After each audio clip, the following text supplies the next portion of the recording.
come up with something soon. Mid. Helena has recovered the material for the helm. She'll be along shortly.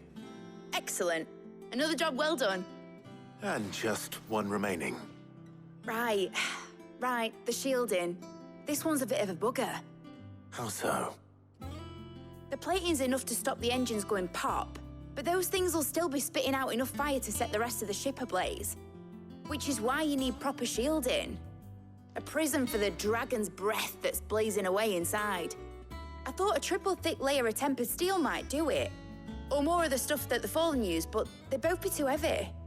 The helm and the plating are bulky enough as it is. Add any more weight and the whole ship would be at the bottom of the briny before we'd even started. I need something light. But I've racked my brains and I just can't think what would do it. Well, if I were in need of obscure knowledge, I know whose counsel I would seek. Harpocrates. Tomes? Yeah, well, I'd thought of that, obviously. I've got all the details written down here. Can you take this to him, see what he makes of it? Right away.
Harpocrates, do you have a moment? For you, Clive, always. Well, actually, it's for Mid this time. Could you take a look at this?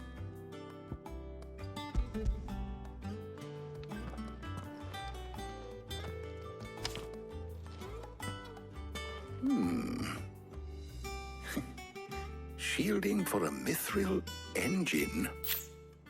Whatever will that girl think of next? And what are these notes around the edges? She has some specific requirements for the materials.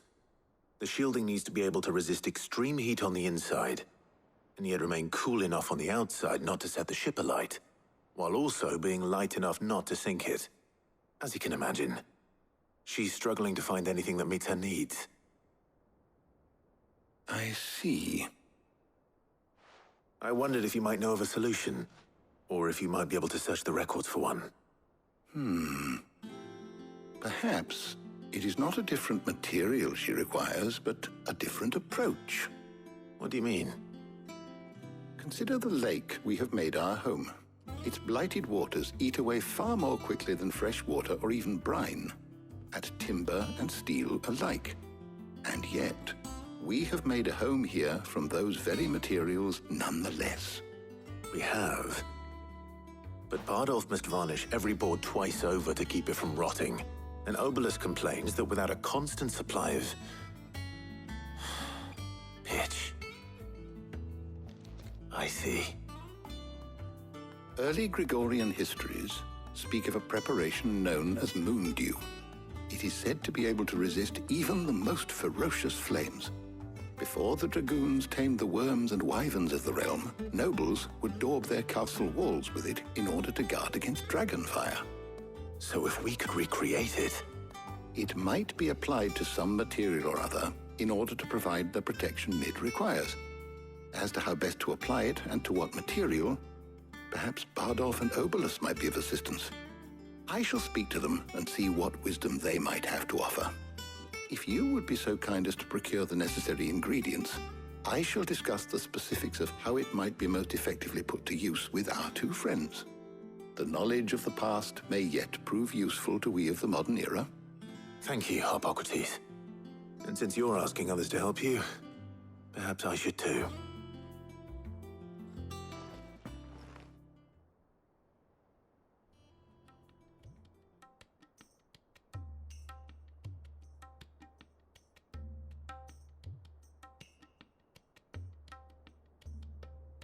So you need a hand, do you? We do. I'll be heading to market for the ingredients we need. I could do with some help. And some company, too. The other can assist me in researching how best to prepare the shielding itself. Can we count on your aid? Always. Well, if Jill's game. Thank you.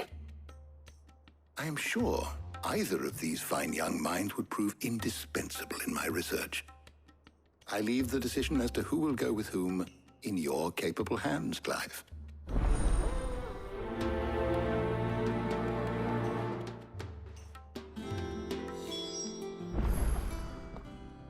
So, Clive, have you made your decision? Who will accompany you on your little excursion? All right. So, what are we fetching?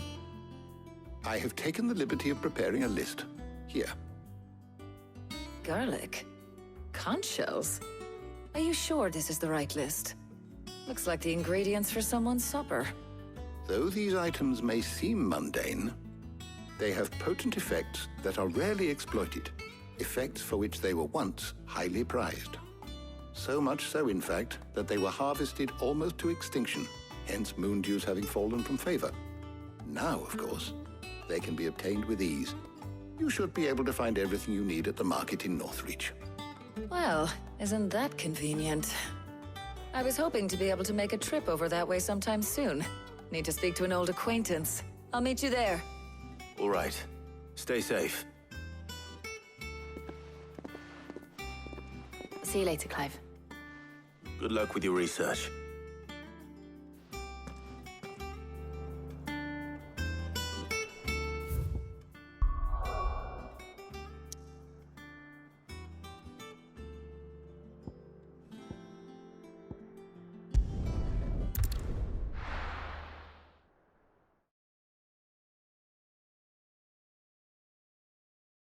Now, where's Tarja?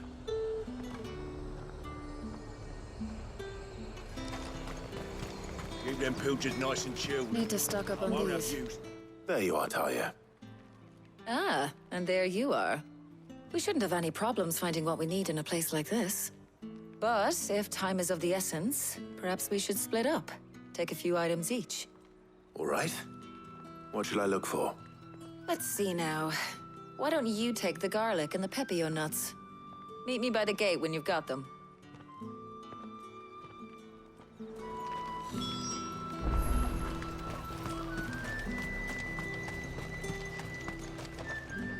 Oi, don't touch anything. If that's what you want. And go on, take it. There's two. How the hell is anyone supposed to afford that? What can I interest you in today? I hope it's to your liking. Ah, yes. That should do it. Hopefully Tarja's finished too. Fresh cuts! Come and get them up! You'll not find a bruised pippin in them. Well, did you find everything? I did. Here.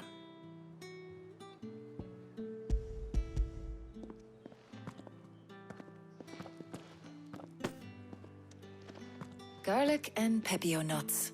Job done. We should get this back to Tomes then. He'll be waiting.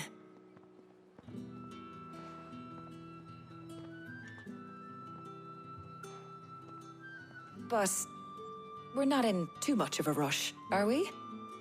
Quick chat.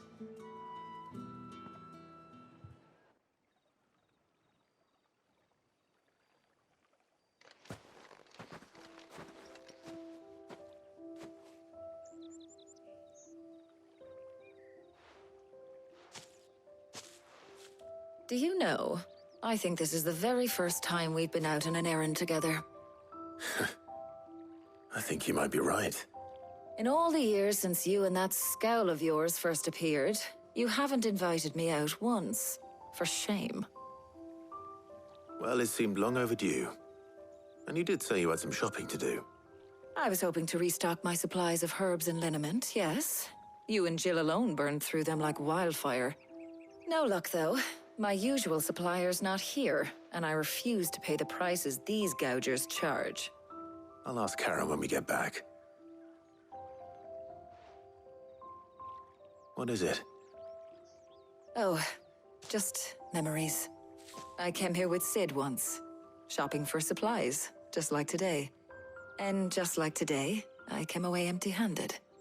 Sid even said he'd speak to Karen for me when we got back. Has it really been 5 years?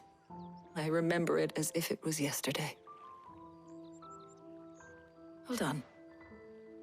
Does that mean it's been 5 years since we met? Feels a lot longer. It does. In a good way, of course. Thank you, Tarja. For what? For everything. I just want you to know that all you've done for us, all you still do, it's appreciated. Do you think I'd stick around if I thought it wasn't? But in the spirit of sharing and caring, you're appreciated too, by all of us.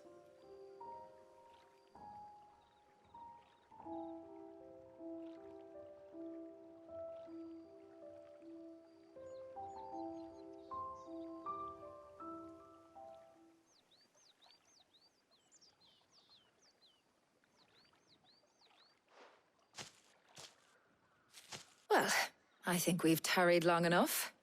I ought to get these ingredients back to Tomes so he can make up this concoction of his. I'll meet you back at the hideaway, all right? All right. And thanks again. I heard you the first time.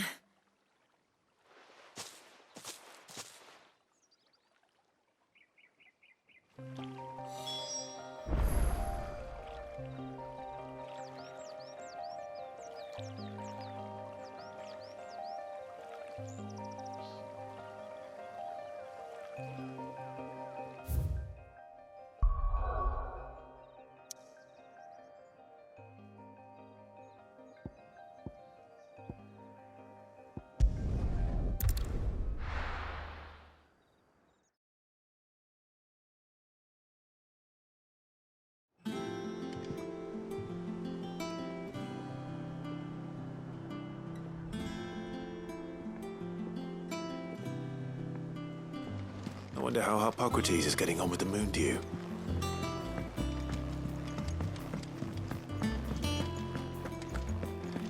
Oh, I'm never drinking again.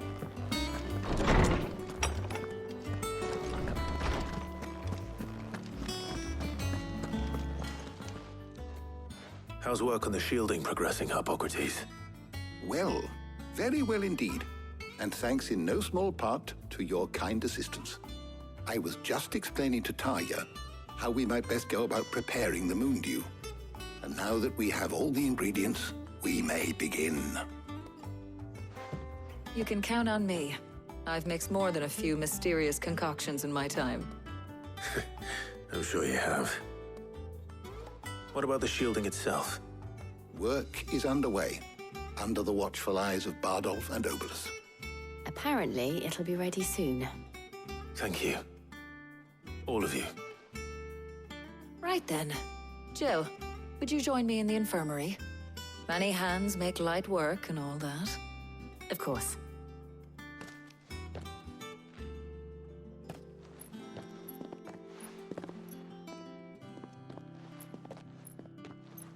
Oh, and Clive. It was good to talk. We should do it again sometime. It appears our work here is almost at an end. A shame. I was enjoying playing the man of action for once.